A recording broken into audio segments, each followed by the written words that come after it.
Dieu de tout.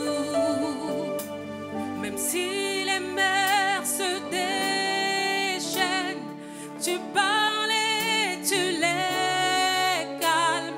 Tu es mon repos, tu es au contrôle.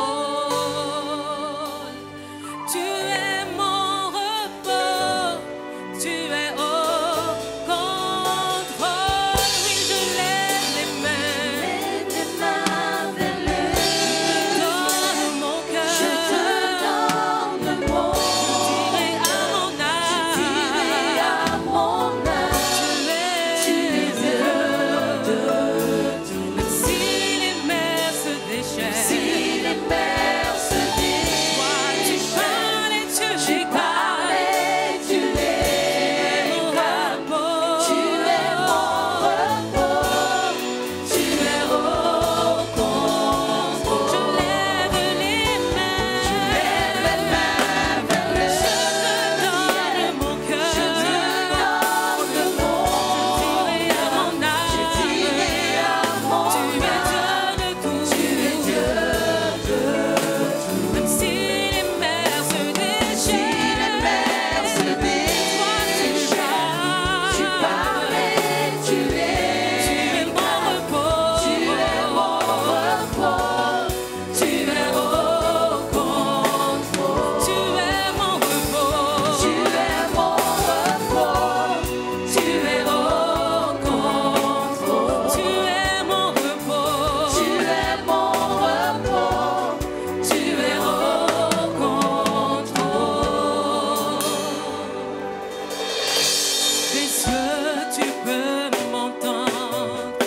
Je sais que tu t'approches quand je t'adore.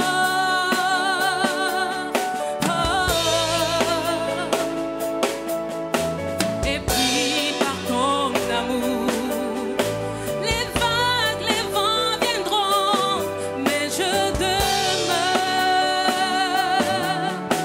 Des cieux, tu peux m'entendre. Des cieux, tu peux m'entendre.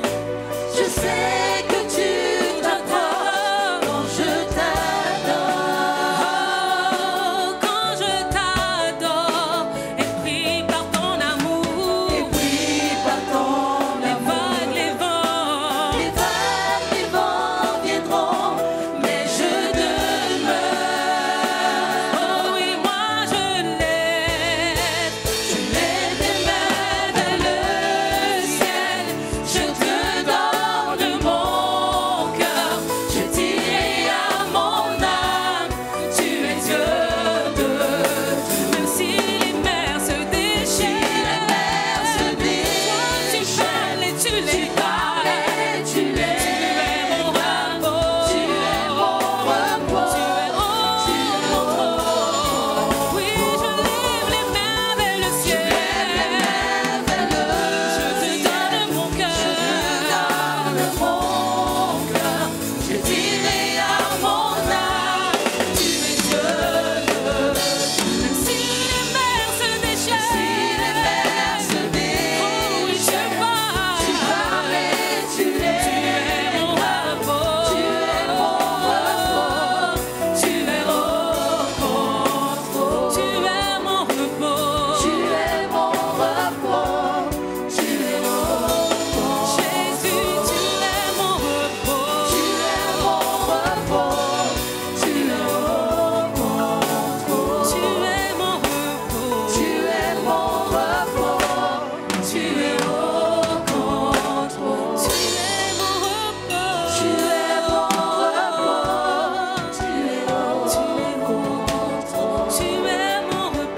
Tu es mon repos, tu es au contrôle.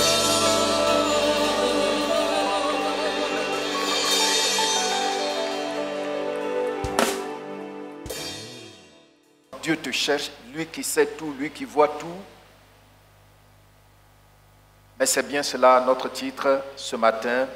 Et mon but ce matin dans ce partage, je voudrais vraiment attirer ton attention, toi qui as déjà connu le Seigneur, tu seras encouragé, certainement, comme j'ai été encouragé pendant que l'Esprit de Dieu a ouvert mon esprit sur cette parole. Et puis pour toi qui n'as pas encore pris ta décision, Dieu te parle ce matin pour que tu puisses prendre la décision qu'il faut pour le reste de ta vie. Donc, c'est mon but à deux volets. Éclairer ceux qui ne connaissent pas encore le Seigneur à bien comprendre de quoi on parle quand on parle de Dieu te cherche, et puis encourager d'autre part nous qui avions déjà dit oui à Jésus-Christ. Et nous allons lire notre texte de base dans Genèse chapitre 3, du verset 8 au verset 10, dans la version Louis II. Je lis et tu lis après moi. Alors ils entendirent la voix de l'Éternel Dieu, qui parcourait le jardin vers le soir. Et l'homme et sa femme se cachèrent loin de la face de l'Éternel Dieu, au milieu des arbres du jardin.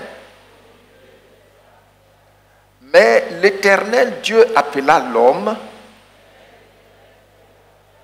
et lui dit, « Où es-tu » Il répondit, « J'ai entendu ta voix dans le jardin et j'ai eu peur parce que je suis nu et je me suis caché. »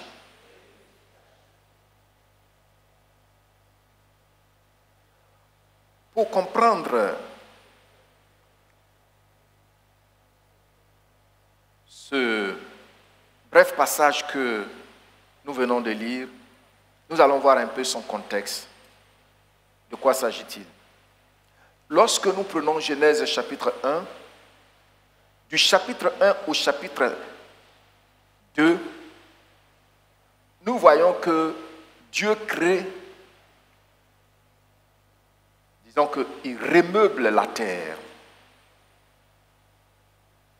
et il crée l'homme. Et la Bible nous dit comment Dieu a créé l'homme. Et puis, Dieu installe l'homme. Dieu fait quoi? Il installe l'homme. C'est-à-dire, quand il a créé l'homme, il ne l'a pas laissé livrer à lui-même. Mais il a pris le soin de le mettre dans de très bonnes conditions pour que l'homme puisse vivre et selon les desseins pour lesquels Dieu l'a créé. Toutefois, la Bible dit que quand Dieu a placé l'homme dans les meilleures conditions qu'aucun homme aujourd'hui ne peut imaginer, malgré le développement scientifique qui facilite de plus en plus les choses, Dieu va donner une instruction à l'homme, un commandement, un seul. Il dit, voici tout ce qui est là, tous les arbres. C'est ta nourriture. Mais il y a deux au milieu du jardin. Et cet arbre-là, tu ne le mangeras point. Parce que le jour où tu vas manger du fruit de cet arbre, tu vas mourir. Bien que l'homme,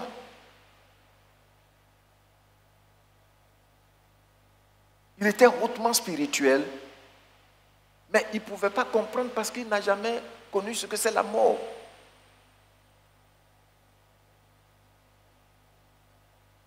Et lorsque nous partons dans le chapitre 3 maintenant,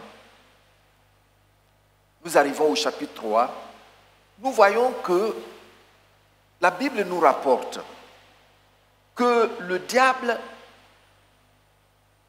il est venu entrer dans le serpent qui était l'animal le plus rusé, habile dans le jardin d'Éden.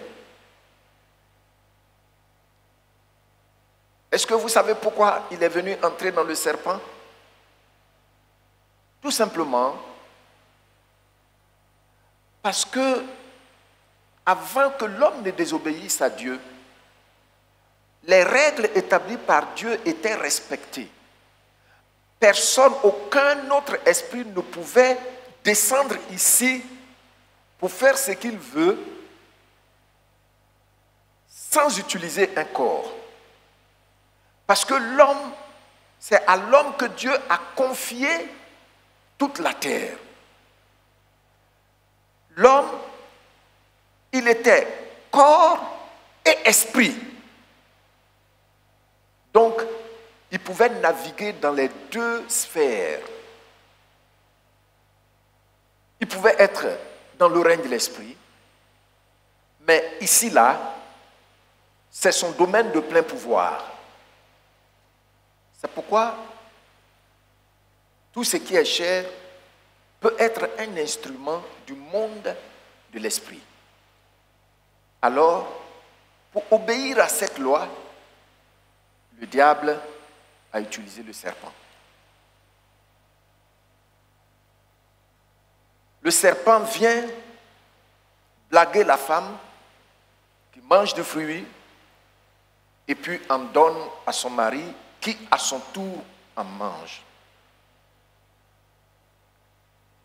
Et le texte que nous lisons, c'est son arrière-plan. C'est à partir de là maintenant que Dieu, c'est le temps de la rencontre. La convocation est faite, mais Adam est absent.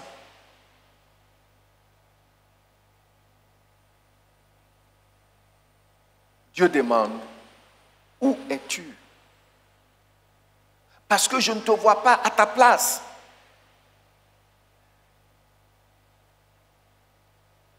L'homme et la femme ont été placés dans un lieu, dans un jardin, que la Bible appelle Éden. Quand vous lisez l'Ancien Testament jusqu'à Jude, je crois, ou Jude, vous allez voir que Éden,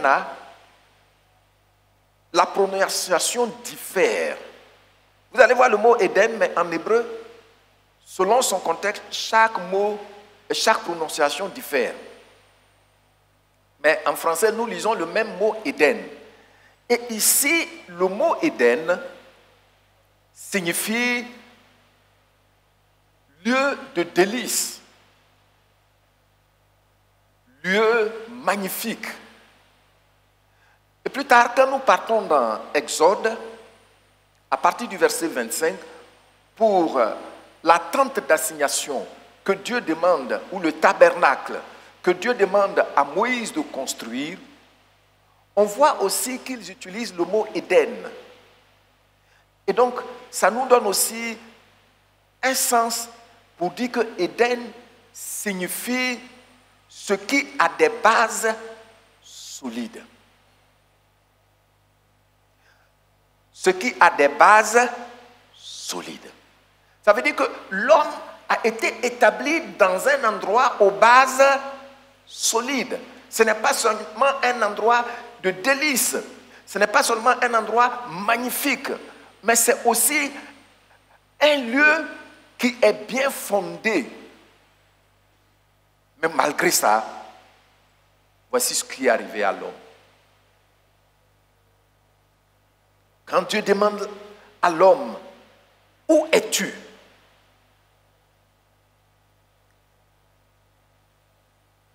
Dieu est en train de chercher l'homme. Et l'homme dit, tu vois, j'ai entendu ta voix et puis j'ai eu peur. C'est-à-dire que quand je prends ma propre vie, ou la vie d'un enfant, ou la vie d'un adulte, vraiment la Bible est inspirée de Dieu. Quelqu'un va faire ce qui est mauvais, mais il n'est pas capable de dire ouvertement ce qu'il a fait. Il va te faire balader quelque part. Il dit à Dieu, non, j'ai entendu ta voix. Pourtant, tu es avec lui toujours. Tu entends toujours sa voix, tu n'as jamais fui. Dis automatiquement, dis directement ce que tu as fait. Mais non. C'est-à-dire que Dieu est venu l'effrayer, quoi, lui, dans son palais. C'est comme s'il disait, tu es venu m'effrayer, parce que toi, ta voix là, ça m'a effrayé, depuis que tu es dans ce jardin-là. Donc Dieu lui demande, mais qu'est-ce qui se passe? Il ajoute, je me sens nu, je suis nu. Donc, à cause de ça, ma femme et moi, on est allés se cacher parmi les arbres. Voyez-vous que l'homme, dans sa nudité, il se cache derrière des philosophies. Il se cache derrière des pensées erronées. Il se cache même derrière ce qu'il peut appeler connaissance. L'homme va jusqu'à se cacher derrière les religions. Mais la peur est toujours là. L'homme va se cacher derrière un certain privilège. Derrière, ça peut être d'ordre intellectuel, ça peut être d'ordre matériel. Il se cache derrière là-bas. C'est à cause de cela que Dieu continue de nous chercher. Où es-tu?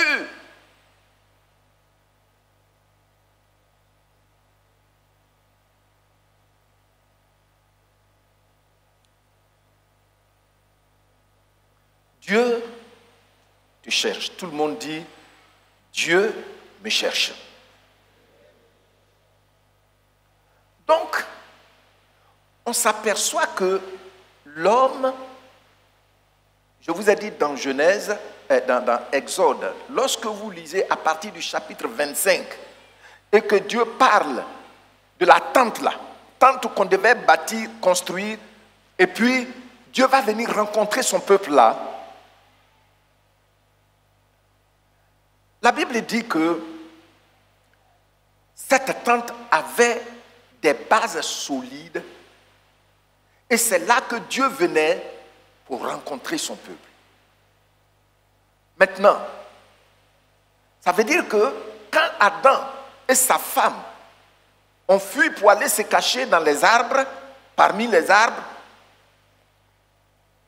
la tente d'assignation qui signifie aussi la présence de Dieu au milieu de son peuple, ils ont fui la présence de Dieu. Donc, ils ont fui sa présence.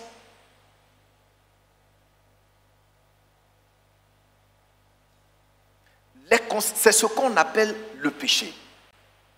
Le péché, Dieu dit, tu ne mangeras point de ce fruit, du fruit de cet arbre. C'est le seul commandement qu'il a reçu. Mais il n'a plus tenu compte de cette volonté. Il a fait ce qu'il voulait avec sa femme. C'est ce qu'on appelle le péché. Et à partir de ce moment-là, Adam et sa femme ont raté le but de leur vie. Voyez-vous, les conséquences sont très désastreuses. Quand nous regardons aujourd'hui le monde, tous ceux qui ne connaissent pas notre Créateur, notre Dieu Jésus-Christ, ils se cachent derrière les arbres. Il y en a un qui se cache derrière leur bombe atomique. Ils se cachent derrière leur drone. Tu regardes jusqu'à exactement.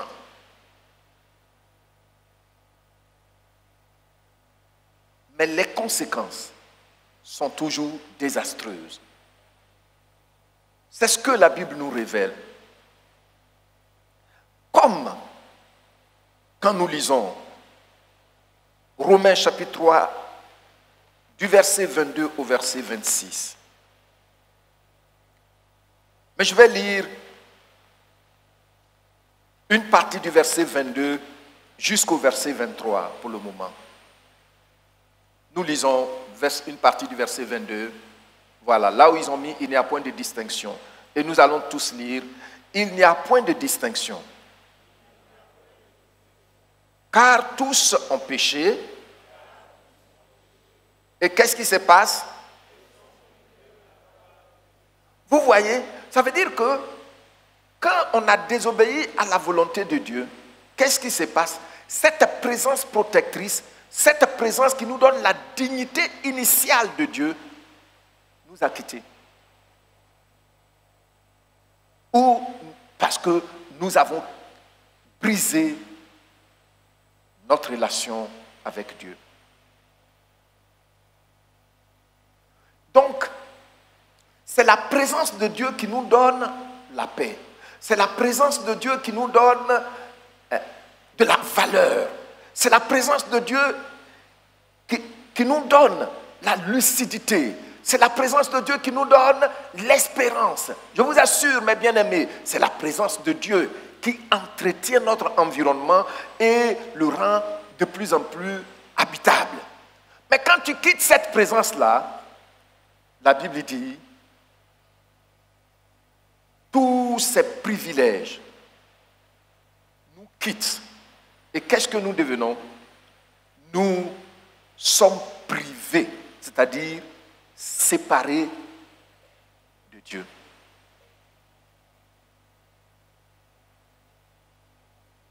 Vous savez, est-ce que vous savez, en suivant les informations, que les pays où l'on vend actuellement les drogues les plus fortes, ce n'est pas les pays sous-développés? Est-ce que vous savez ça? C'est les pays dits riches.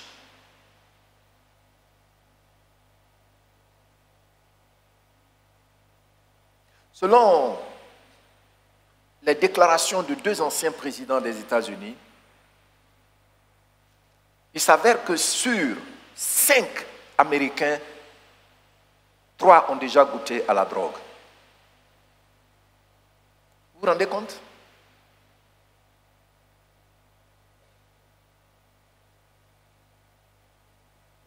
Et un de ces présidents a dit que lui, il a goûté à la drogue, mais il a arrêté. Ce n'est pas pour rien, vous voyez. Bon, je ne vais pas parler de ça. Même des hommes d'État qui se comportent de façon vulgaire, comme des loupards. Il s'est drogué avant de se présenter. C'est devenu pour beaucoup de gens des arbres derrière lesquels ils vont se cacher. Parce que la présence de Dieu dans laquelle on était, qui nous donnait la dignité et de voir en l'autre la dignité, on n'est plus dans cette présence. Et Dieu dit ici, il n'y a point de distinction. Ça veut dire quoi?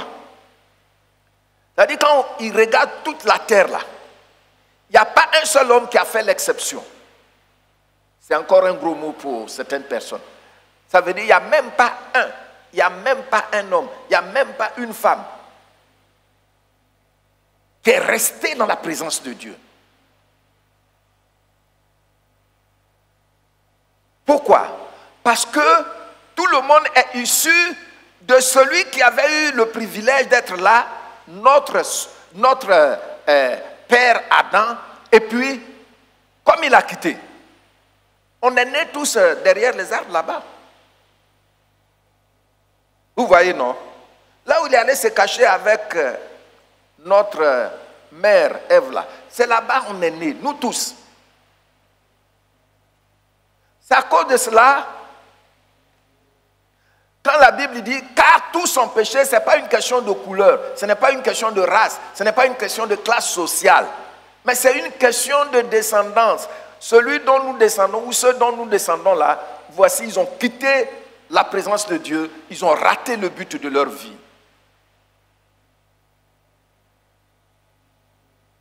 Maintenant, Dieu te cherche.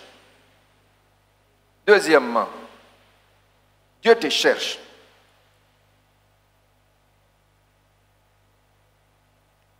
Tu sais, l'homme là, il faut bien m'écouter. Quand Dieu a créé l'homme, donc,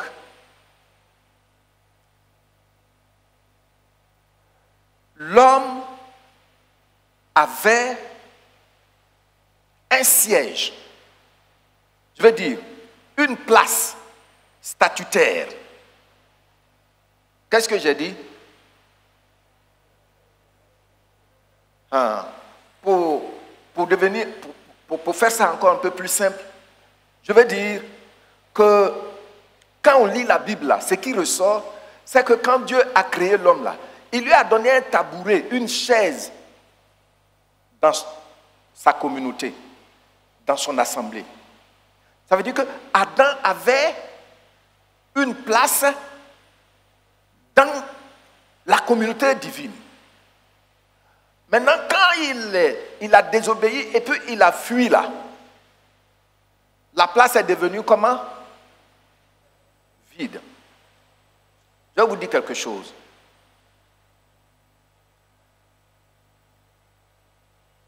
Dieu a horreur du vide. Quand vous lisez souvent la Bible, vous allez voir, est-ce que vous me suivez? Qui me suit? Merci. Quand vous lisez souvent la Bible, vous allez voir, souvent on dit que le diable, il est apparu, il était dans l'assemblée des enfants de Dieu. Il a occupé le siège de l'homme. L'homme est statutaire. Le diable est venu blaguer puisqu'il a été chassé. C'est-à-dire, on n'a pas renvoyé le diable, on l'a chassé brutalement. Maintenant, après avoir trompé l'homme, trahi l'homme, après avoir coupé l'homme de sa source, lui, il a reçu tout. Matthieu chapitre 4, il le dit à Jésus. Tout ça, c'est pour moi. Oui, ce qu'il dit était vrai avant que Jésus n'aille à la croix. Parce que celui qui en avait la légitimité, lui a remis. C'est pourquoi Satan, dans l'Ancien Testament, vous allez voir très souvent qu'il apparaissait dans l'Assemblée de Dieu à cause du siège de l'homme. Vous comprenez ça?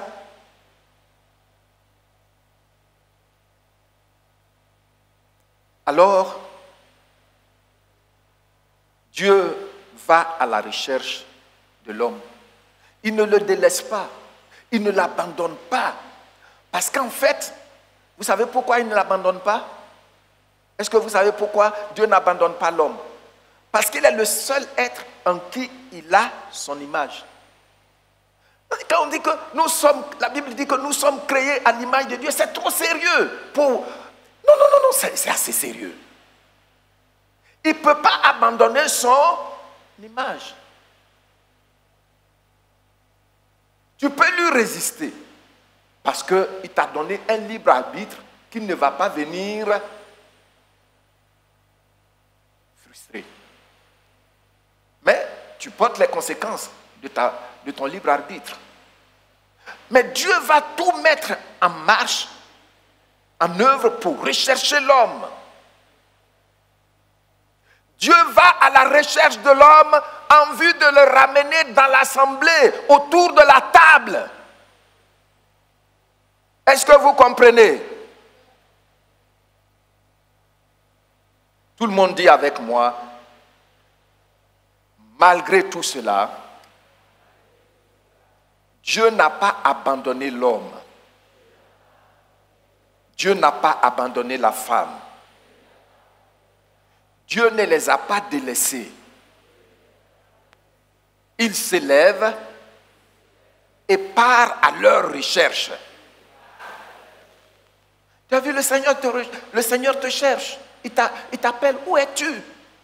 Pas qu'il ne t'a pas vu, mais cette question vise, premièrement, que toi-même tu répondes honnêtement que vraiment j'ai mal fait. Je ne suis plus à la place où tu m'as mis.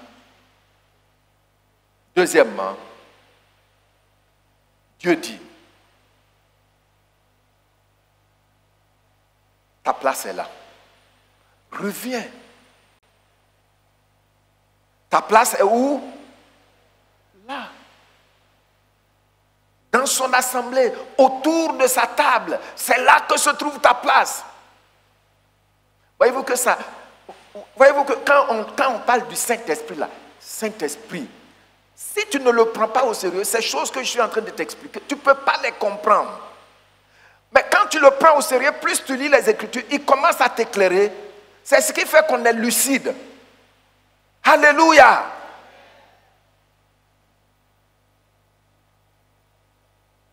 Dieu te cherche. Maintenant, comment est-ce que Dieu va pouvoir réussir sa mission? Puisque lui, il est esprit. Et la loi qu'il a posée, la loi qu'il a décrétée, c'est que tant que tu n'es pas dans un corps, tu ne peux pas venir intervenir ici. C'est pourquoi Dieu choisit toujours des hommes. Ce matin, Dieu est en train de te parler, mais il a choisi quelqu'un qui peut-être n'a pas trop l'apparence que tu veux. Mais c'est comme ça qu'il fait, parce que s'il s'arrête ici et puis il parle là, tu vas dire que c'est le tonnerre. Voyez-vous, dans Matthieu, chapitre 3, le verset 17, là, quand il a parlé là, qu'est-ce que les gens ont dit? Ils ont dit c'est le tonnerre. Mais Dieu choisit des hommes qu'il a préparés pour que quand il parle, tu comprennes ça distinctivement. Alléluia. Parce que lui, au moins, il a le droit d'être dans l'environnement où tu te trouves. Amen. Donc, comment est-ce que Dieu va pouvoir réussir cette mission, puisque lui, il est esprit? Et voici ce que la Bible nous dit. Il a besoin d'un corps. Alors Dieu trouve en lui-même la ressource nécessaire, c'est-à-dire son Fils Jésus-Christ. Il lui prête un corps humain par la puissance de son esprit, sans l'intervention d'un homme. Pourquoi? Parce que tous les hommes ont déserté la présence de Dieu. Qui me suit? Tu comprends un peu ce que j'ai dit? D'accord. Donc, puisque Adam a quitté, dans la suite, tout le monde est loin de la présence de Dieu. Alors, Dieu, il trouve en lui-même la ressource qu'il faut. Qui? Son Fils. Et il trouve un terrain vierge. Cette jeune fille vierge, Marie. Et sa puissance descend pour déposer son Fils dans le sein de la Vierge. C'est la raison pour laquelle, quand vous lisez Ésaïe, il dit un enfant nous est né et un fils nous est donné. Mais comment? À la fois, un enfant nous est né, un fils nous est donné. Il n'a pas dit qu'il sera plus tard fils. Voici pourquoi ça a été possible. C'est-à-dire, Dieu prête un corps.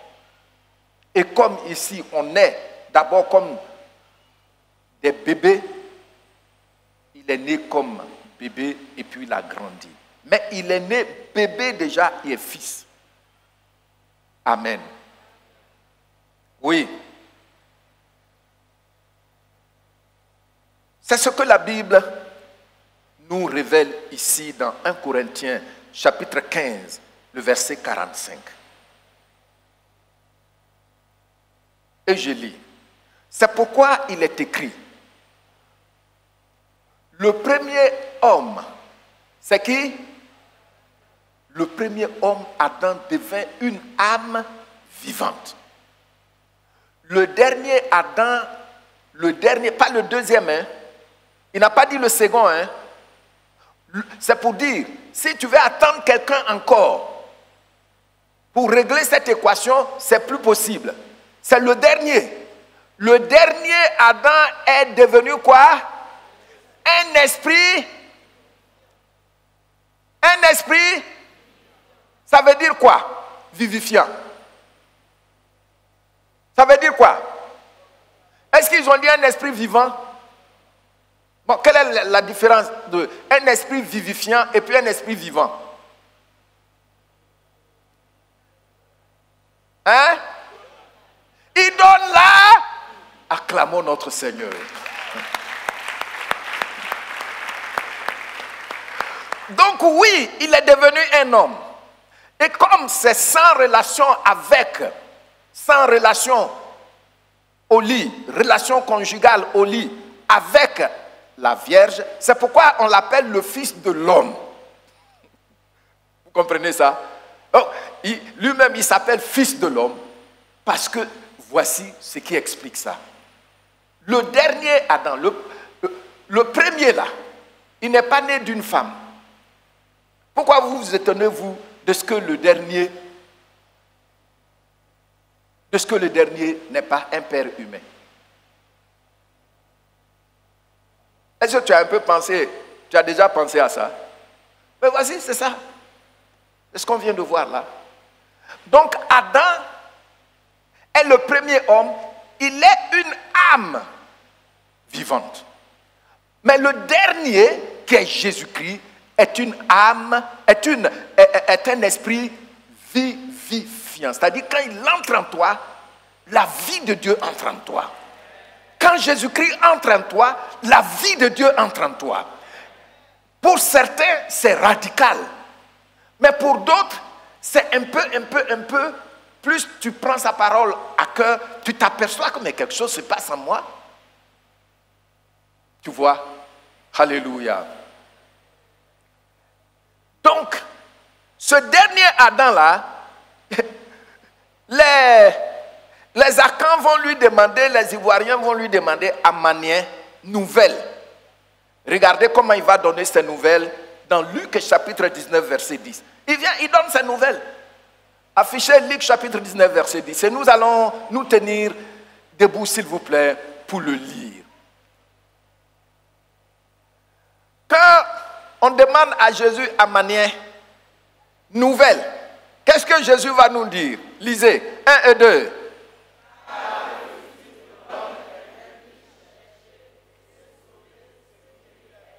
Encore.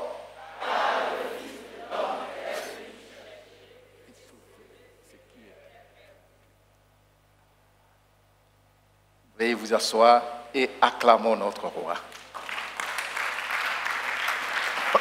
Donc on demande à Jésus une nouvelle. Et il dit non, je suis venu chercher et faire quoi? La place que l'ennemi a occupée là. L'homme doit retourner pour reprendre sa place autour de la table. C'est à cause de ça que je suis venu. Donc, c'est autour de cette table, Dieu ne voit pas l'homme à sa place. Il dit, mais où es-tu?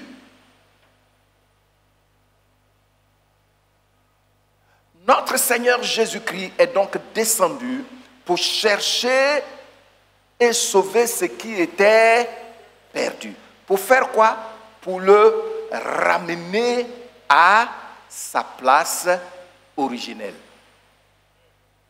Amen. Tu sais, quand tu vas lire les Écritures, souvent il y a des choses, quand le Saint-Esprit te fait flash comme ça, là, et puis tu commences à méditer là-dessus, tu commences à voir les liens. depuis Genèse, tu commences à voir les liens. Quand nous lisons, et nous allons voir ça après, quand nous lisons Éphésiens, le chapitre 2, verset 6, et puis il dit, il nous a ressuscités ensemble avec qui? Avec Christ. Et il nous a fait asseoir ensemble où? Dans les lieux célestes, en qui? En Jésus-Christ. C'est ça, il est venu nous chercher et puis maintenant, il est parti nous installer à notre place. C'est à cause de cela. Quand tu ne veux pas grandir spirituellement, tu te portes préjudice. Nous sommes effectivement assis dans le règne de l'esprit. Pendant que nous marchons ici, on va au marché d'Aboboté acheter un manioc frais. Mais on est assis là-bas. Alléluia! Alléluia! Non, tu n'as pas compris. Tu cours pour prendre Woro Woro ou bus, mais tu es déjà assis.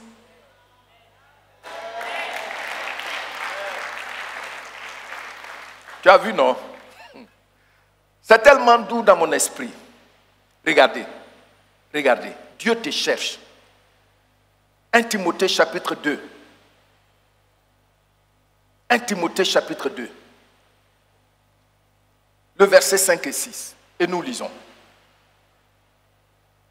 Il dit, car il y a un seul Dieu et aussi un seul médiateur entre Dieu et les... Et puis qu'est-ce qu'il dit? Jésus-Christ, homme.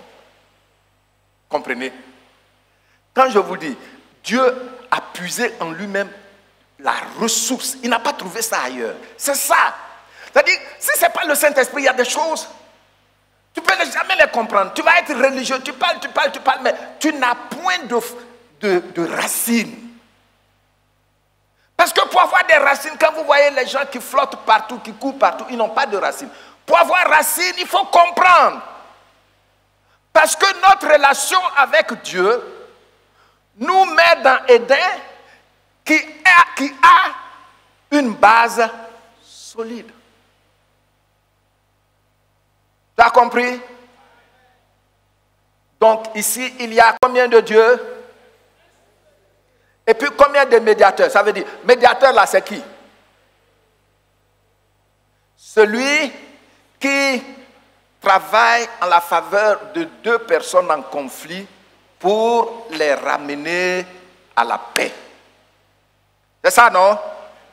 Est-ce que tout le monde comprend ça? Je dis ça simplement comme ça. Voilà. Donc, il y a un seul Dieu. Et puis, il y a une seule personne qui peut le faire. C'est Jésus-Christ, notre roi. Mais, vous voyez que la Bible met un accent. Jésus-Christ, homme. Tu comprends ça? C'est ce que je viens de t'expliquer là. Vous allez voir des religions qui disent que Dieu ne peut pas avoir enfant. J'ai posé la question un jour à un de ses adeptes qui a été très furieux. Je lui ai dit, mais de quel Dieu parlez-vous? Il dit, celui qui a fait les cieux et la terre. Je lui ai posé la question, est-ce que vous savez, est-ce que vous êtes convaincu que c'est lui qui vous a créé? Il a dit oui. Bon, vous, est-ce que vous avez des enfants? Il a dit oui, j'ai plusieurs enfants. Mais toi qui l'as créé, tu as des enfants. Comment lui qui t'a créé ne peut même pas avoir un seul enfant? Il s'est senti frustré. C'est ce qu'on appelle critical thinking. Il faut penser critique. Mais si lui, il m'a créé, en vertu de quoi je peux avoir enfant? C'est en vertu de ce pouvoir qui est en lui qu'il nous a transmis en disant « Soyez féconds ». C'est en vertu de ça, sinon je ne peux pas avoir ce pouvoir. Mais toi tu en as. Et lui, il ne peut pas.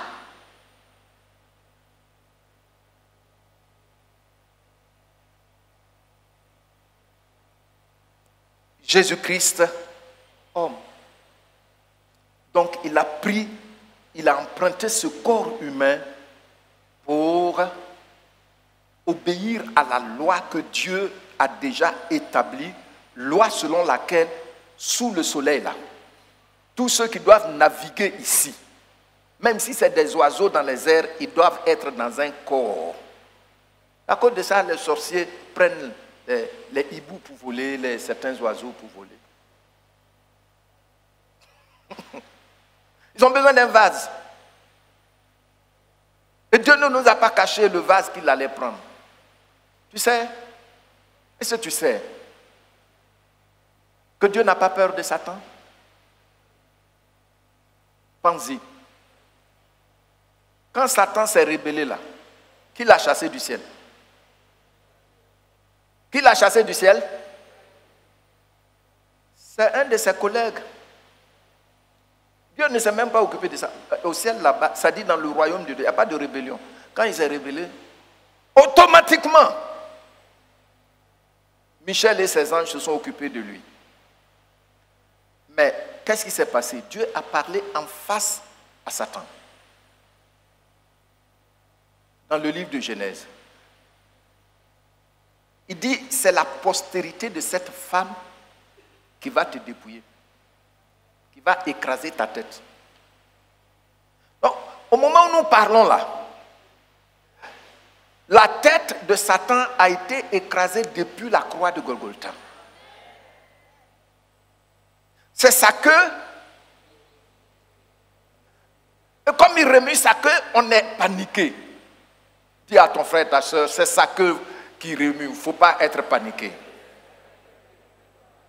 En Christ, tu as la victoire. Les sorciers, mais c'est sa queue. Hein?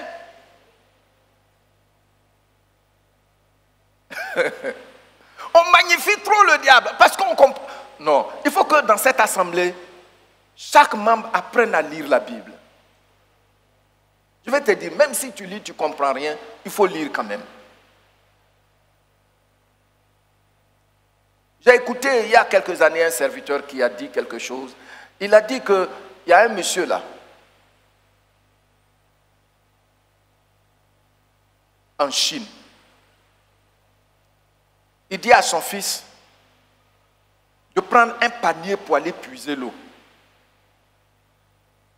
Le panier est très sale. Son fils prend le panier. Comme c'est son père, il n'a pas voulu dire que son père a perdu la raison. Il a pris le panier, il est allé. Quand il met ça dans l'eau, le temps d'arriver là, il n'y a même plus rien sur l'air. Et il a fait ça jusqu'à... Il dit, mais papa, je ne peux pas, je ne peux pas envoyer de l'eau. Il a dit, regarde le panier. L'enfant a regardé les routins qu'ils ont tissés là.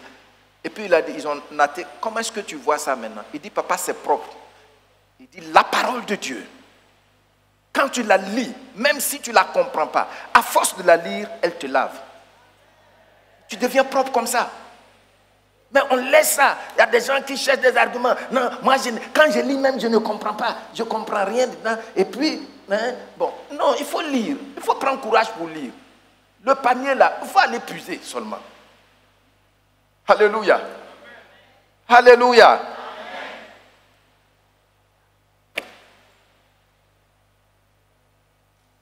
Donc, Jésus a donné ces nouvelles.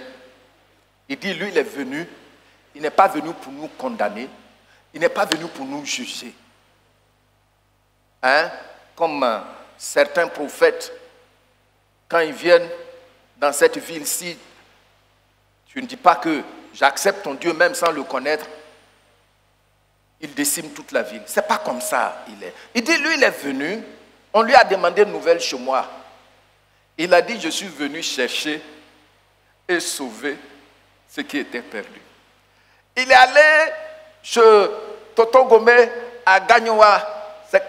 Et puis les gens lui ont demandé, Jésus, tu es venu faire quoi ici? Il dit, je suis venu chercher et sauver ce qui était perdu. Il est allé à Teini. On lui a demandé, mais Jésus, tu es venu faire quoi ici? Il dit, je suis venu chercher et sauver ce qui était perdu.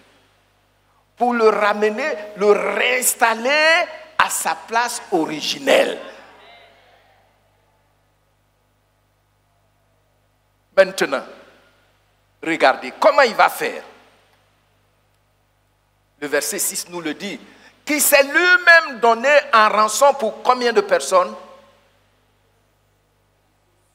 Il s'est lui-même donné en rançon pour combien de personnes? Bon, si on dit il s'est donné en rançon pour tous ceux qui sont ici, la rançon là, c'est le prix à payer pour qu'on puisse retrouver notre place autour de la table de Dieu. Tu as compris, non? Voilà. Maintenant, on dit qu'il a payé le prix qu'il fallait là. Il a donné ça pour que chacun de nous puisse maintenant retrouver sa place à la table de Dieu. Donc, nous tous qui sommes ici là, c'est pour combien de personnes il a payé ce prix? Pour qui il a payé ce prix? Vous voyez, non? Pour nous tous. Il n'y a pas une seule personne qui l'a mise à l'écart. Gloire au Seigneur. Ce matin, tu es là. Tu n'as pas encore dit oui à Jésus-Christ. Je voudrais te dire, il a déjà payé le prix pour que tu retrouves ta place autour de la table de Dieu. Amen. Amen. Alors, ce que j'ai dit nous introduit en même temps dans le troisième pas, à savoir comment va-t-il réussir sa mission. J'ai déjà répondu, mais je voudrais vous dire, donc, comment va-t-il réussir sa mission? Il faut savoir que le règne de l'esprit fonctionne sur des lois. Je vous ai déjà dit ici, et nous aurons progressivement l'occasion, si Dieu le permet, de voir. Le règne de l'esprit là, il fonctionne sur des lois. C'est pourquoi il fait peur. Quand tu grandis spirituellement, tu découvres, non. Ce matin, dans la synthèse, on a vu beaucoup, vous êtes intervenus, vous avez dit beaucoup de choses. Ne mentez pas les uns aux autres. Quittez dans la paresse maintenant, travaillez. Et puis il a dit beaucoup de choses, vous avez dit beaucoup de choses ce matin.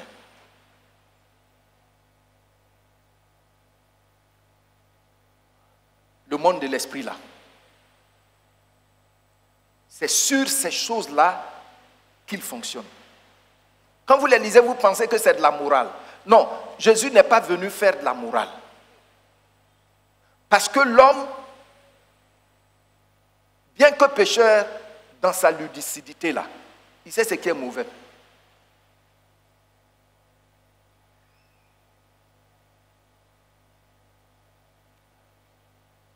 Alors, le monde spirituel fonctionne sur des lois.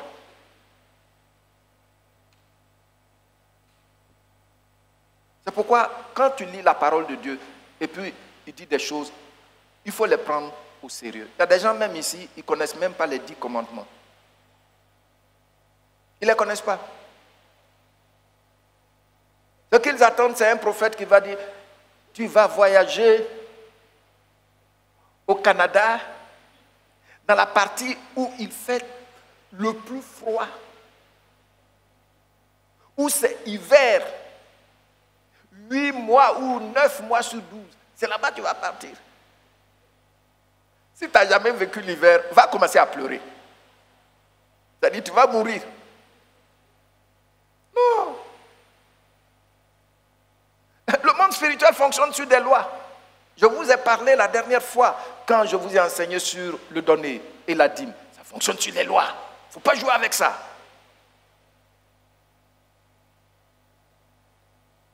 C'est à cause de ça, l'obéissance nous permet d'être sûrs de voir là où on met le pied dans le règne de l'esprit où notre corps physique n'est pas. C'est à cause de ça. Je n'ai pas besoin qu'on fasse la police derrière moi. Non, non, non. Parce que je suis conscient. Tu n'en as pas besoin parce que tu es conscient.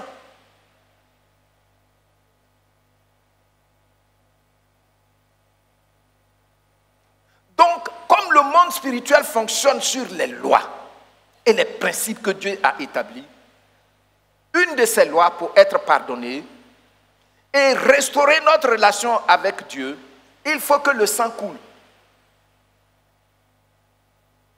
Et on voit ça dans Hébreux chapitre 9, verset 22. Qu'est-ce qu'il dit là-bas? Nous lisons avec, vous lisez après moi. Et presque tout,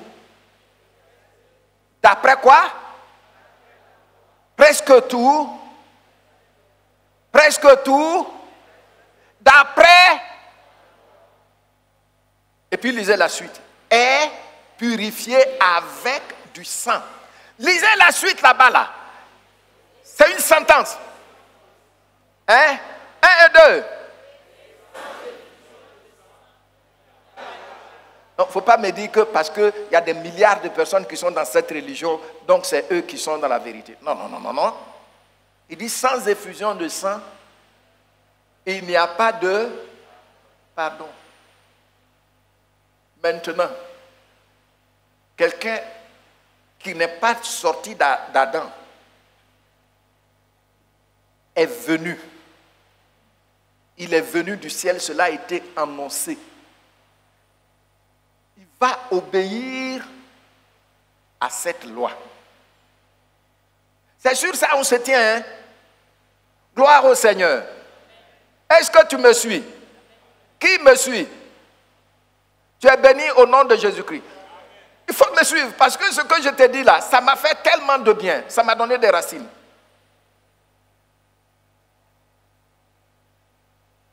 Donc, sans effusion de sang, il n'y a pas. Le monde de l'esprit est catégorique. Je vais vous dire un jour des choses, ça va vous choquer. Ça y est dans la Bible. Quand tu les lis, tu dis et puis tu commences à faire attention. Ouais, les gens, ils sont prêts, ils mentent, ils sont prêts à mentir, ils voient une femme, ils sautent sur la femme. Non, non, non, c'est là mon point faible. Ah bon?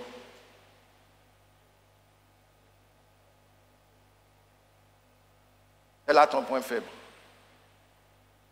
Le serpent que tu refuses de tuer aujourd'hui dans Genèse, là, il va devenir un dragon contre toi dans Apocalypse. Le serpent que tu refuses de tuer aujourd'hui dans Genèse, là, il deviendra un dragon contre toi dans Apocalypse. Non, moi je suis comme ça, moi je parle mal, moi je parle mal, ça fait partie de nous, notre culture. C'est ça qui va te tuer. Quand la Bible dit, si quelqu'un veut préserver sa vie et avoir une vie bénie, il doit savoir garder sa langue. C'est pas ce que la Bible dit. Mais toi, tu parles mal et puis tu es content. Le règne de l'esprit fonctionne sur la base des principes. Non, non, non. On ne joue pas avec ça.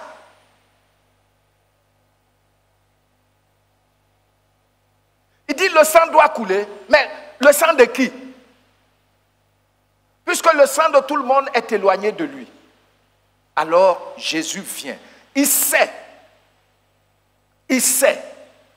Quand on lui a demandé nouvelle, et puis il a donné nouvelle là, la prochaine étape, il dit, il sait qu'il est venu donner sa vie en rançon pour tous. Il sait ça aussi. Regardez, au moment où il était acculé dans les évangiles, il dit, Père, c'est pour cela que je suis sorti de toi. Le monsieur demande à ceux qui étaient venus l'arrêter. Qui cherchez-vous? Les gens tombent. Lui là, si ce n'est pas pour obéir à cette loi, est-ce que tu peux l'attraper?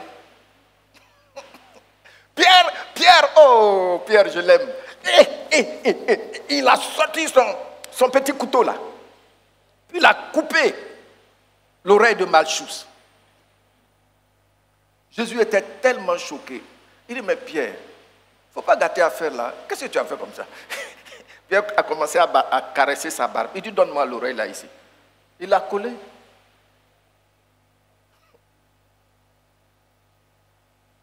Jésus-Christ est le Dieu véritable. Jésus-Christ est l'unique sauveur du monde. Jésus-Christ seul est capable de nous ramener, occuper notre siège statutaire autour de la table de Dieu. Vous allez voir, les gens souvent ils s'empressent de dire, on sert tous le même Dieu. Toi-même dans ta conscience, tu sais. Si tu dis que ce n'est pas le même Dieu, ils sont furieux. Mais moi, le Dieu que je sers là, il a dit sans effusion de sang, il n'y a pas de pardon.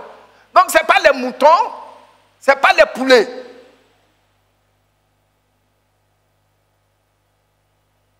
Ce qui vaut ta vie, c'est la vie d'un homme. Alors Dieu a pourvu à cela. Ce matin, tu es là, tu n'as pas encore Jésus-Christ dans ta vie. Je prends le temps d'expliquer pour que tu comprennes. Hein? Tu sais, quand on est là, tu vois les chrétiens là, ils comprennent des choses. Être chrétien, c'est être abonné à la connaissance de la vie. Tu m'écoutes? Être chrétien, c'est quoi? Être abonné à la connaissance de la vie. C'est pourquoi les apôtres, quand on dit, on veut les tuer, tout ça là, les gens étaient sereins. Ils savent. Les gens savent. Et c'est le même esprit qui nous communique là, cette même connaissance qui nous donne des racines pour être stable dans la présence de Dieu, pour être stable à Éden. Alléluia. Sans effusion de sang, il n'y a point de pardon. C'est pour cela que Jésus va mourir sur la croix. Il est allé à la croix pour toi. Moi, je l'ai su et je lui ai dit oui. Beaucoup d'entre nous ici, quand ils ont compris, ils ont dit oui. Ce matin, apprête-toi à lui dire oui. Et tu vas voir. Il va te ramener à ton siège qui est vide autour de la table. Regardez. Voici ce que la Bible nous révèle. Pour que l'homme puisse retrouver sa place, réussir la mission de Dieu qu'il a confiée à son Fils. C'est-à-dire, l'homme doit absolument retrouver sa place. Autour de la table. L'assemblée est là. Ta place est vide. La Bible dit ceci. Dans Romains chapitre 3, le verset 22 jusqu'au verset 26. Il n'y a point de distinction, car tous sont péchés et sont privés de la gloire de Dieu. Regardez le verset 24. Et ils sont gratuitement justifiés. C'est-à-dire, souvent quand tu lis, les gens font les acrobaties là.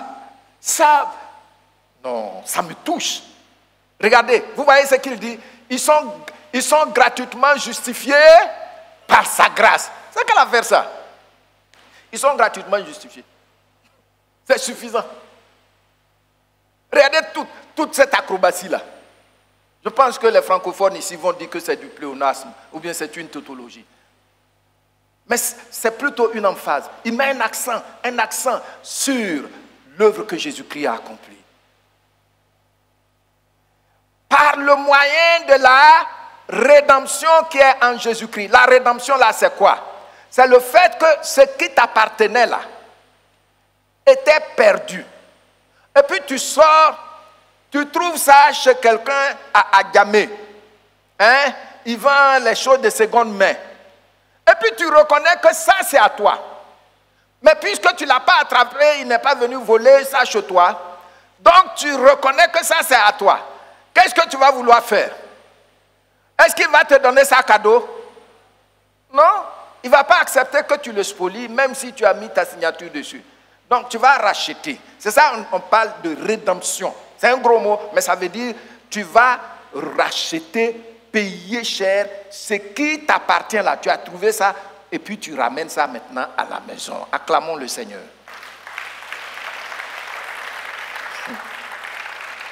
Donc ta place qui est vide là, il dit dans le règne de l'esprit, si le sang ne coule pas, il n'y a pas de pardon. Même si tu tues un bélier blanc avec le drapeau de la Côte d'Ivoire sur ses côtes, sur ses flancs. Il est né comme ça, hein? Ça ne peut pas effacer. Il faut le sang de Jésus-Christ. Alléluia. Dis avec moi, il faut le sang de Jésus-Christ. Encore. Une dernière fois, très fort. voyez, il dit il y a un seul médiateur entre Dieu et les hommes. Jésus-Christ, homme. Maintenant, on lui a demandé nouvelle. Nouvelle là. Tu es venu pourquoi même? Et puis il dit, je suis venu chercher et sauver ce qui était perdu.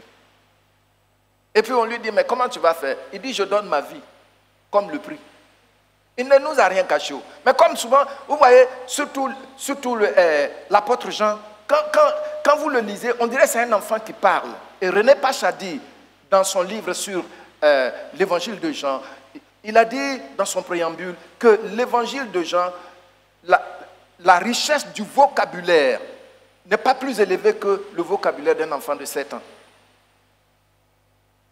Quand ils ont évalué, les linguistes. Il dit, je suis venu payer le prix, parce que dans le règne de l'esprit là, c'est comme ça. Sans effusion de sang, il n'y a pas de pardon. Or, nous tous, on est loin de Dieu. Donc, regardez la suite. Donc, on dit que le sang là, qui nous ramène à la place qu'on avait auprès de Dieu là, c'est par qui? C'est en qui? Regardez, ça y est en qui? En Jésus. On dit qu'il est en Jésus-Christ. Ça y est en lui. C'est pourquoi nous, on ne regarde pas au saint. Saint Augustin. Si on devait regarder au saint, les Africains devaient regarder à Saint Augustin, parce qu'il est africain. C'est l'un des pères de l'Église. Mais lui aussi, il regardait à Jésus. Parce que le prix qui nous ramène à notre place là, c'est en Jésus. Gloire au Seigneur. Gloire au Seigneur.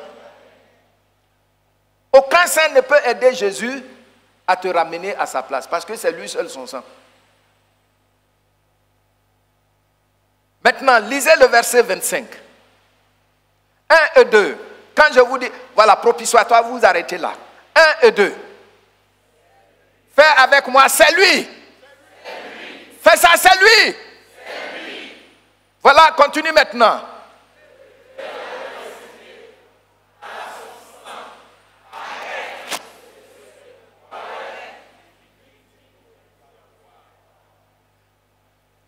Expiatoire là, expiation là, c'est gros mot aussi. Ça veut dire quoi? Ça veut dire effacer.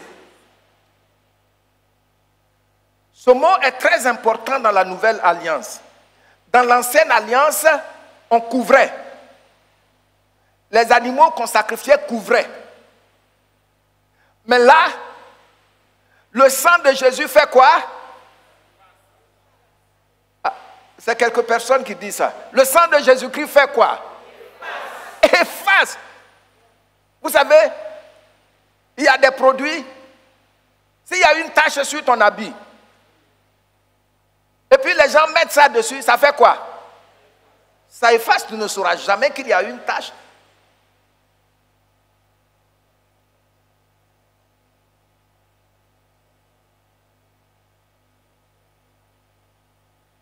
Si tu mets l'acide sulfurique dans ton WC, ça va devenir blanc comme si tu venais de l'acheter. Ça efface tout. Oh. Jésus, par ton sang précieux, enlève mon iniquité.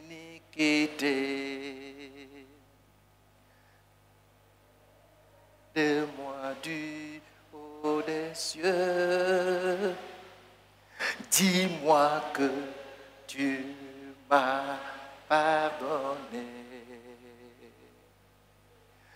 J'ai rebelle,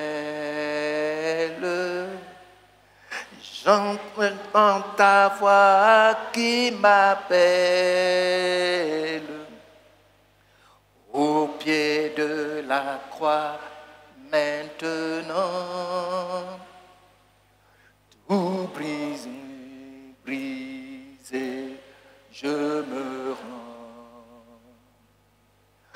blanc, plus blanc que neige,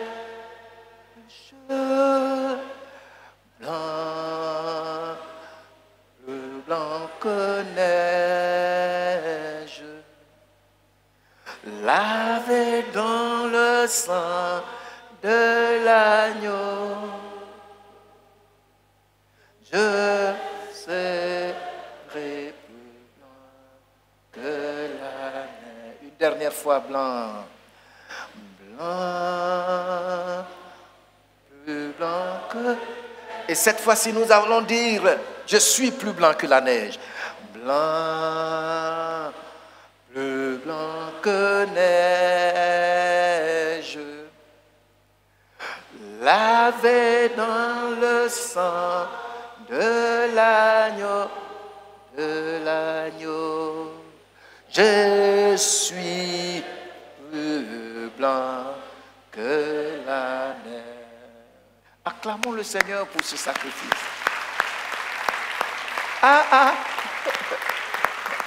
Tu sais, tu n'es pas un comédien. Dis Seigneur merci parce que je ne suis pas un comédien. Ton sang a lavé toutes mes fautes et m'a ramené à ma place. Tu as vu? On dit c'est lui que Dieu a destiné par son sang à être pour ceux qui croiraient victime expiatoire. C'est-à-dire il n'est pas mort pour rien. Il est allé à la croix pour que maintenant il puisse laver, enlever pour de bon. C'est à cause de ça, Jésus ne te regarde pas en vertu de ce que tu avais fait. Il te regarde au travers de son Fils. Comme il voit son Fils, c'est comme ça qu'il nous voit. Alléluia. On dirait que tu ne comprends pas. Quand tu comprends, il faut bien répondre. Tu as compris, hein? Regardons. 1 Timothée. Chapitre 2. C'est surtout le verset 4. C'est surtout le verset 4. Mais j'ai commencé par le verset 3 pour que la phrase soit... Même là, ce n'est pas trop complet. Je lis et tu lis après moi. Cela est bon et agréable devant Dieu notre Sauveur.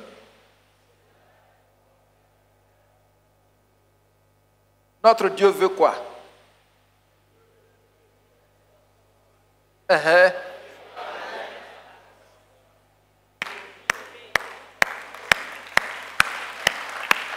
C'est on ne peut plus clair. Tu ne vas pas attendre mourir et puis pour voir si là-bas on va peser, tu vas... Non, c'est maintenant. C'est maintenant, son sang enlève tout et puis tu es libre. Bon, maintenant regardez. La Bible ne dit pas Dieu voudrait que tous les hommes soient sauvés. Il dit quoi? C'est impératif pour lui. C'est-à-dire, quand il te dit, où es-tu? Ce n'est pas pour t'effrayer, mais c'est un cri de cœur. Il veut que tu quittes derrière les arbres là-bas. Peut-être ton arbre, c'est un homme, tu es caché derrière lui pour... Non, quitte là-bas. Un fétiche que tu allais prendre, un démon que tu allais prendre quelque part dans un pays là, tu ne sais même pas comment il fonctionne. Il vient, tu es assis au salon, il est en train de pleurer Tu penses que c'est ton enfant, tu vas, l'enfant dort avec sa maman, mais il continue de pleurer parce qu'il a besoin de biscuits.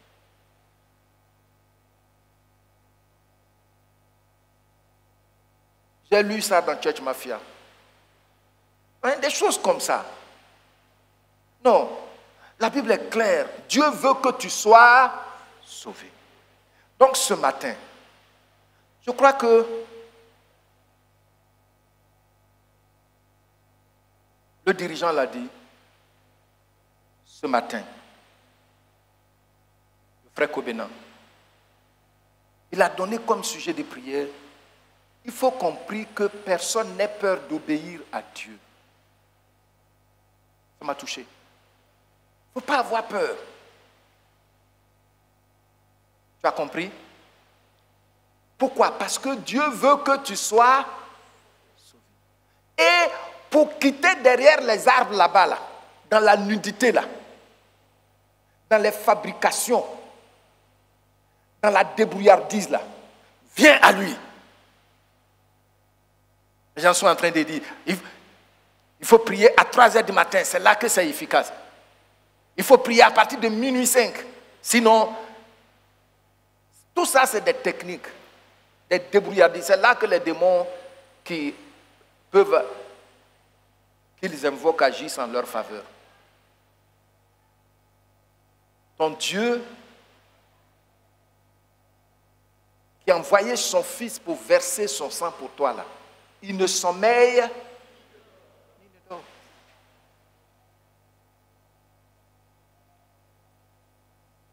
Il dit, il veut que tu sois sauvé. Et pour ce faire, quand nous remontons dans notre dernier verset, le verset 25 de Romains 3, il dit, c'est lui que Dieu a destiné par son sang à être pour ceux qui croiraient.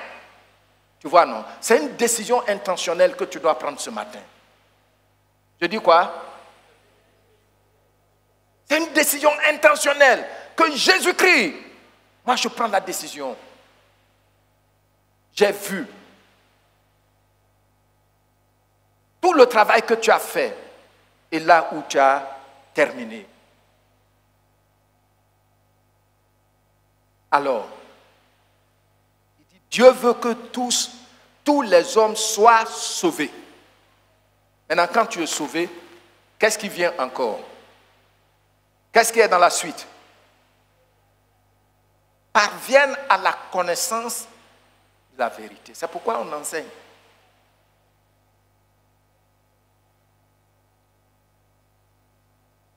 Donc, au regard de ces passages qu'on vient de lire,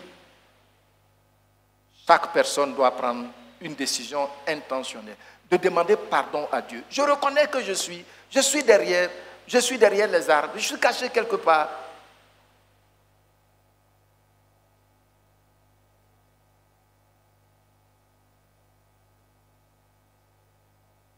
Il y a un frère ici qui m'avait, une année, il y a un peu longtemps de cela, il était venu avec son patron. Son patron et sa femme. Sa femme était malade. Le frère est là ce matin. Et puis, il a fait tous les traitements au point d'avoir comme point de chute la France. Il est allé maintenant chez les spécialistes. Vous savez que beaucoup d'entre nous ici ne sont pas convaincus qu'un médecin noir, ivoirien qui mange placali ou à quelque chaud de l'eau glacée peut être spécialiste. Donc quand ils vont en Europe, ils sont sûrs qu'ils sont dans des mains de spécialistes. Comment? Changer de paradigme, on en a ici. Gloire au Seigneur. Donc, il y a des gens même qui meurent tout simplement parce qu'ils se disent, si j'avais les moyens pour aller en France. Bref, je ferme la parenthèse. Mais je suis en train de dire ici que la parole de Dieu dit, tu dois prendre ta décision de façon consciente. Amen. C'est une question de décision. Je sais où je suis.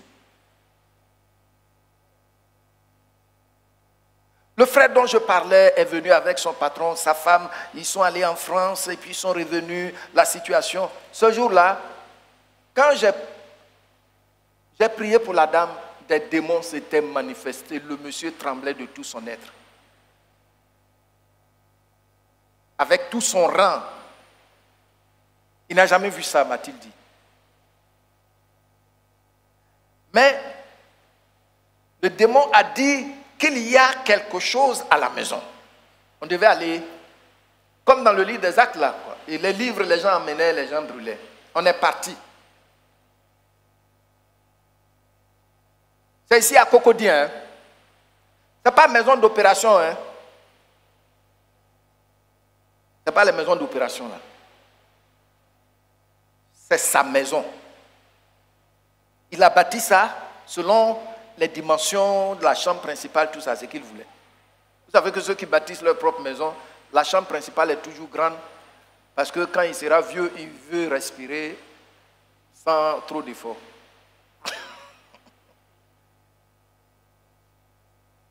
Donc, j'arrive là-bas.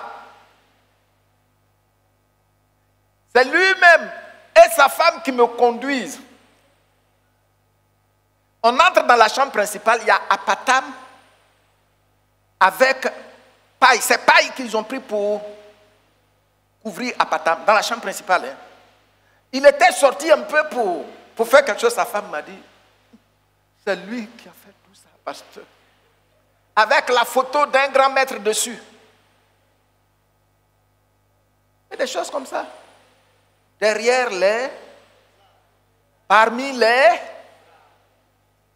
arbres. Parmi les arbres. Ouais. Il faut quitter là-bas. Viens.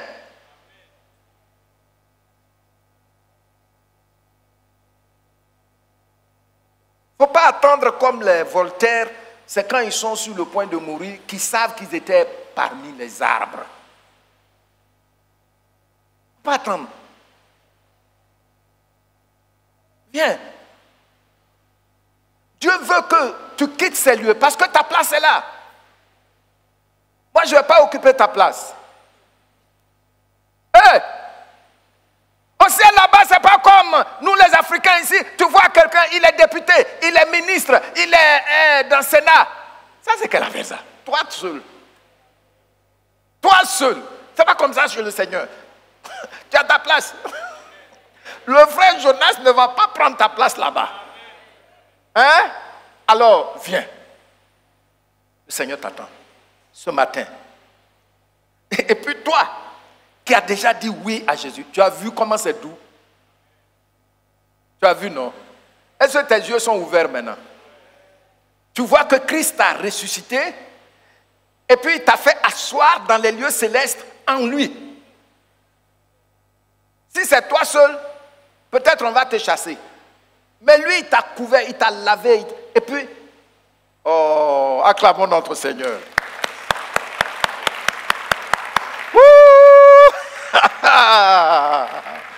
Oh! Jésus-Christ, quand tu prends la décision de lui dire, à partir de maintenant, viens dans mon cœur, c'est à toi seul que je vais obéir, il te réintègre à ta position statutaire. Vous comprenez statutaire, non? Les mamans, ça veut dire que devant la loi, là, c'est ce qui doit être. C'est-à-dire, devant la loi de l'amour de Dieu, là, c'est ta place. Même si quand tu te peignes, aussitôt tu te peignes, on voit que tes cheveux, on dirait que tu t'es pas peigné. Tu as ta place là-bas. Et là, je suis en train de parler de moi-même. De toute façon, ma femme et ma fille m'ont fatigué. Quand je me peigne, ou bien, c'est ma femme qui va me dire, Daddy, tu as oublié de te peigner. Et puis je lui dis gentiment, ok, je vais aller voir. Je fais. Ça, les cheveux là même commencent à sourire comme ça. Souvent quand ma fille me voit dans les marches, ou bien au salon en bas, Daddy, tu t'es pas peigné? Je me suis peigné. Mais malgré ça, je suis à ma...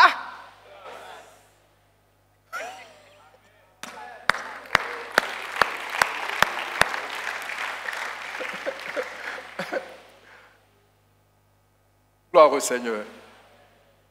Oh, Notre Dieu est bon. Jésus-Christ te réintègre à ta place auprès de Dieu, à la table de Dieu. C'est ce que la Bible nous révèle dans ce passage d'Éphésiens. Éphésiens chapitre 2, j'en ai déjà parlé. Et ce matin, dans le rappel, quelqu'un a souligné ça. Éphésiens chapitre 2. À partir du verset 4 jusqu'au verset, c'est le verset 6 précisément. C'est sur ça que nous allons insister. Mais comme on a vu que Dieu, il dit clairement, il ne veut pas qu'un seul homme périsse. Il veut que tous les hommes soient sauvés, toutes les femmes soient sauvées. C'est pourquoi nous lisons à partir du verset 4. Tu lis après moi.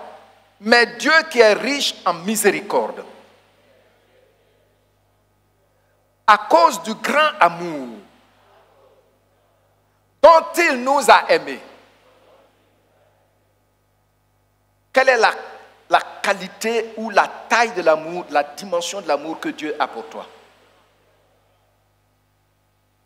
Nos bouches prononcent grand, mais notre esprit ne peut pas saisir cette dimension illimitée.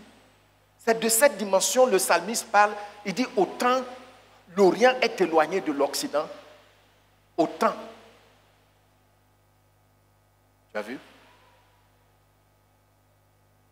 C'est grand.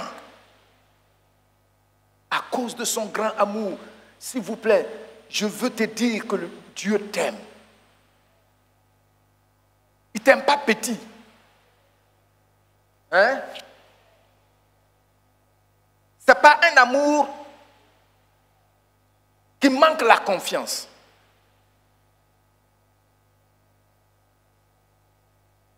C'est un grand amour. Et puis il dit, à cause du grand amour dont il nous a aimés. Et je lis, tu continues de lire après moi. Nous qui étions morts par nos offenses,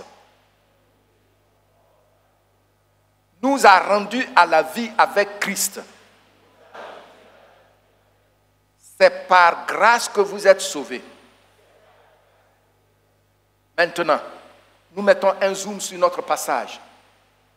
Il nous a ressuscités ensemble. Donc quand Christ est revenu à la vie là, il est revenu à la vie avec qui? Bon, il faut personnaliser ça. Qui sait que c'est vrai? Ah, tu es béni au nom du Seigneur Jésus. Donc, il dit, il nous a ressuscités ensemble. Et puis, qu'est-ce qu'il a fait? Il nous a fait asseoir. Où? À Abidjan. À Angré. À Gouméré. À Tabaye. Où? Est-ce que tu peux ouvrir tes yeux pour voir là où tu es assis actuellement? Où? Vous voyez? Et dans les lieux célestes, on est assis en qui? Dans quel sein es-tu assis? Tu vois ça? C'est lui!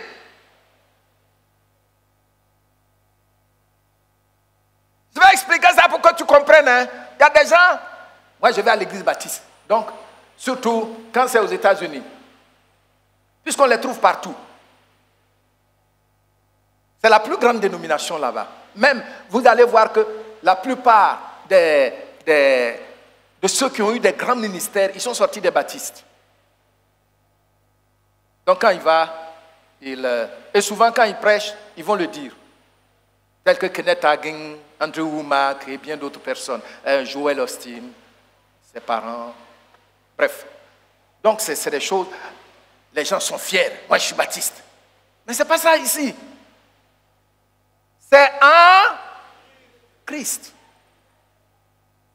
Gloire au Seigneur. Qui voit qu'il est en Christ ici? Tu fais ta main comme ça.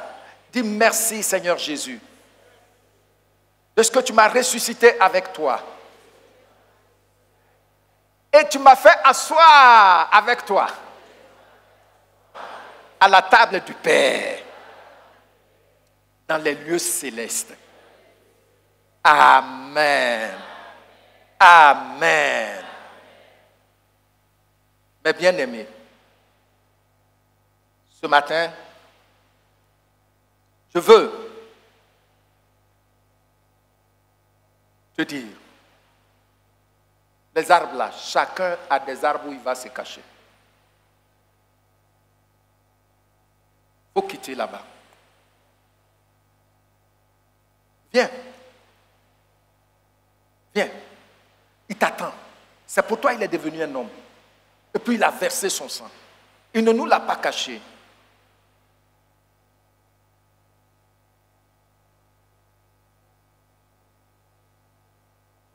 Il dit, il veut que tu sortes de ces arbres-là pour venir occuper ta place originelle. Tu as compris, non? Là où tu es nu, tu es manipulé là. Quand tu quittes là, tu viens là où il t'attend là.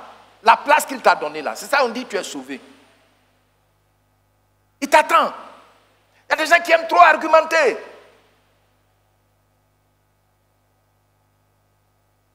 Pour terminer.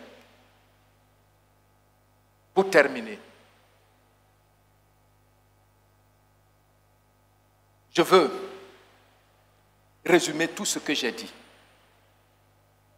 Il faut suivre ici. Envoyez. Et puis vous qui êtes là, vous suivez là-bas. Envoyez. Envoyez la première image. Voilà. Vous voyez la personne qui est en bleu, cette personne, regardez cette personne qui est en bleu. Donc, voici Dieu. Il est sur son trône. Vous voyez, non? Bon, c'est Dieu qui est au milieu là, ici. Voilà, celui qui est là avec le grand trône là. C'est Dieu qui est là. La communauté divine est là. Hein? Et te voici. Voici l'homme. C'est Adam. C'est toi. Le premier homme. Maintenant, quand Dieu a demandé à l'homme, où es-tu? Ça veut dire quoi? Autour de la table de Dieu, ça veut dire quoi? L'homme n'est plus à sa place. Présentez deuxième maintenant. Vous voyez? La place de l'homme est là. Vous voyez, non? Est-ce que vous voyez? Mais cette place vide là, personne ne l'occupe. C'est vrai que le diable l'a occupé pour un certain temps. Mais Dieu a envoyé son fils pour te chercher. Pour aller reprendre ta place. Regardez maintenant. Ceux qui ont dit oui à Jésus, je veux que tu diriges ma vie. Puisqu'il dit on est assis dans les lieux célestes avec lui. Regardez la troisième image. Regardez. Il a été ramené en... Acclamons le Seigneur.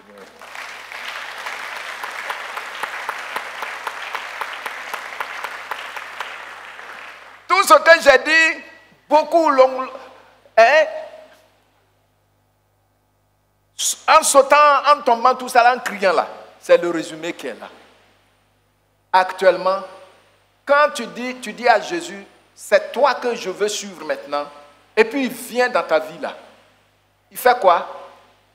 Il te ramène à ta place. Quand nous lisons Apocalypse chapitre 4, le verset 1,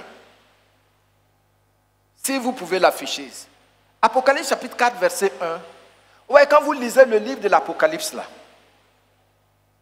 il y a plusieurs segments dedans, ou plusieurs mouvements. Quand vous lisez le livre d'Apocalypse, il y a plusieurs mouvements dedans. Le premier mouvement là, ça va jusqu'au chapitre 3. Il écrit aux 7 églises.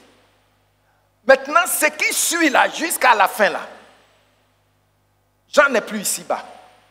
Il est monté à sa place. Regardez. Vous allez lire après moi. Après cela, je regardais. Et voici une porte qui était ouverte dans le ciel. La première voix que j'avais entendue, comme le son d'une trompette, et qui me parlait, qu'est-ce que la voix dit?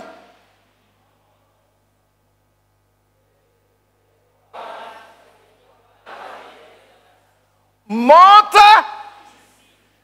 Christ nous a fait monter. À cause de ça, quand Paul dit nous sommes assis en lui, c'est très fort. Monte ici ce matin. Le Seigneur Jésus dit monte ici.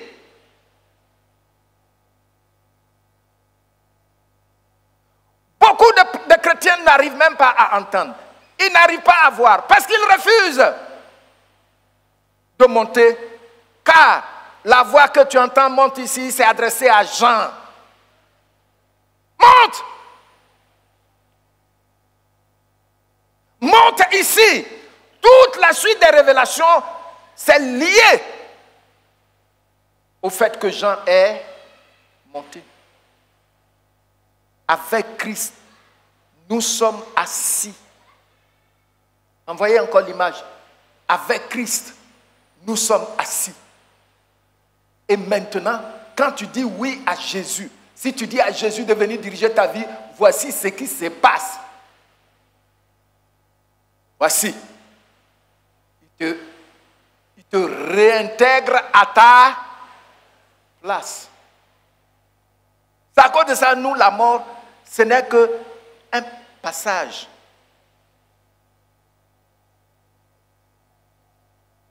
Pensez-y. Les gens pensent que, les gens qui sont dans les cercles occultes, ils pensent que la vie chrétienne, c'est venir juste faire des récitations, danser, haranguer les gens, et puis, non, et puis on retourne. Non, ce n'est pas vrai. C'est une vision qui est en nous. Et cette vision, on l'a. Elle nous donne des convictions par la compréhension des Écritures. Et c'est à cause de cela,